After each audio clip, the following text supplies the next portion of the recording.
ये दोन्ही गुडघे दुखतात. पहिल्यापेक्षा किती डिले झाले काही? तरी पुष्कळ कमी. म्हणजे आता मी अशी पाय करून असं करते पाय. अच्छा. अशी पाय करते, खाली वेळ तशी मांडी घालून. फक्त चालायच्या वेळेस अशी प्रयत्न करते, अशी होऊन जाते, अशी फोल्ड करून. अच्छा अच्छा. बसून म्हणजे आपला व्यायाम करायचा बाबला म्हणून हां. जवळ असा पाय असं करून देते. जवळ खूप लागतं कधी कधी. अच्छा अच्छा. चालायच्या वेळेस तर चाललंच माझे, त्यांनी असा पाय करून घेतली परत अच्छा अच्छा. पहिल्यापेक्षा काय फरक पडला?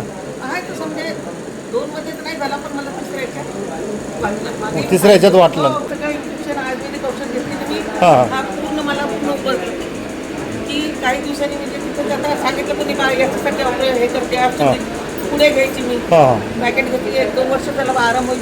घेतलं तोपर्यंत बरं वाटायचं. अच्छा. नंतर मग तसंच वाटलं. बरोबर. त्यांनी मला पूर्ण अगदी शेवटी माझ्या शरीर खाज व्हायला लागली. तर मी बंदच करून टाकलं, घेतलंच नाही. हे असे हे खाज सुटते. हो, बरोबर. खाज सुटली सर्व. हे बघा, हे आयुर्वेदिक औषधाचे पण दुरुस्तीस परिणाम.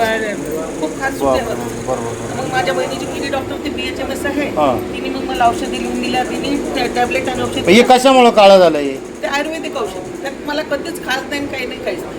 आयुर्वेदिक औषधाने काय होतं? पॅकेट ते पुढे यायचे सर, ते कोमट पाण्यात घेत होती ती. अच्छा. घेतलं की बरं वाटायचं. म्हणजे हां. मला असं वाटायचं मला खूप आता दुखत नाही की छान वाटायचं. अच्छा. पण नाही घेतलं की मग परत तसंच वाटायचं ते. मी बरोबर. मग सोडून दिलं. मला हे त्रास व्हायला लागला.